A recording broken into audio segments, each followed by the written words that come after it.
বাড়ির সামনে হাওড়া সদর তৃণমূল কংগ্রেস প্রার্থী প্রসন্ন বন্দ্যোপাধ্যায় সমর্থকদের সঙ্গে নেচে জয় উচ্ছ্বাস জানালেন। পাশাপাশি তিনি এই জয় সমগ্র হাওড়াবাসীর জয় বলেই জানালেন এবং এই জয় মুখ্যমন্ত্রী মমতা বন্দ্যোপাধ্যায়কে উৎসর্গ করার পাশাপাশি আগামী দিনে হাওড়া সাঁতরাগাছিতে আন্ডারপাস তৈরি করার কথাও জানালেন।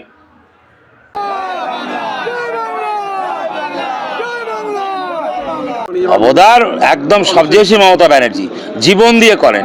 ভারতবর্ষের ইতিহাসে তুই বিশ্বাস কর, আমি কোনোদিন এত ভালো নেতা নেত্রী দেখিনি। মমতা একটাই মমতা আসে, আরেকজন হচ্ছে অভিষেক ব্যানার্জি। আমাদের টাইম সব করিয়েছে, সব রকম আই প্যাকের সাথে করি আমাদের এত সুন্দর জায়গায় নিয়ে এসছে, তুলনাবিহীন। শুধু হাওড়াই নয়, সারা রাজ্য জুড়ে দেখা গেল যে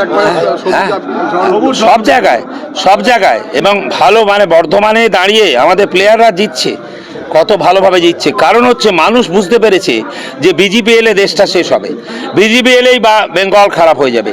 আর বেঙ্গল একটা মিনি ইন্ডিয়া, আমাদের এখানে হিন্দু মুসলিম শিখ সাই আমরা ভাই ভাই আছে। এই জন্যে আবারও জিতবেন। শহরবাসীর জন্য কোন কাজটা? শহরবাসীর জন্য সবচেয়ে ভালো, শহরবাসীর জন্য যেটা আমার ইচ্ছা, যেটা আমার জীবনে 6 বার 7 বার যেও করতে পারলাম না, এটা আমায় করতেই হবে। আন্ডারপাস এটা করতে হবে। সাকরাইলের ওখানে প্রতিটা লোক দাঁড়িয়ে থাকে 1 ঘন্টা করে, এটা বলার পরও করেনি। এটা আমি জবরদস্তি, এটা ফার্স্ট পয়েন্ট আমার। যদি করতে পারা যায়, কমপক্ষে 1 লক্ষ লোক ওখানে থাকে, তারা পায়ের কাছে ধরেছে দাদা করুন। কিন্তু একটা আন্ডারপাস করতে যদি আমার গভর্নমেন্ট না চায়, তাহলে আমি এটাও চ্যালেঞ্জ করছি, আমি নিজে টাকা দেবো, কিন্তু ওরা পারমিশনটা দিক যে আমরা কি করে নিস্তল দিয়ে যাবো। অভিষেক বন্দ্যোপাধ্যায়ের কথা হয়েছে? হ্যাঁ হয়েছে। অভিষেক তো ভালোবাসে আমায় খুব, বলে দাদা কোনো চিন্তা নেই। আমি না, তোরা আছিস সবাই মিলে। হ্যাঁ নিশ্চয়ই মমতাকে যাবো, মমতাকে পাহাড় দিয়ে প্রণাম করি।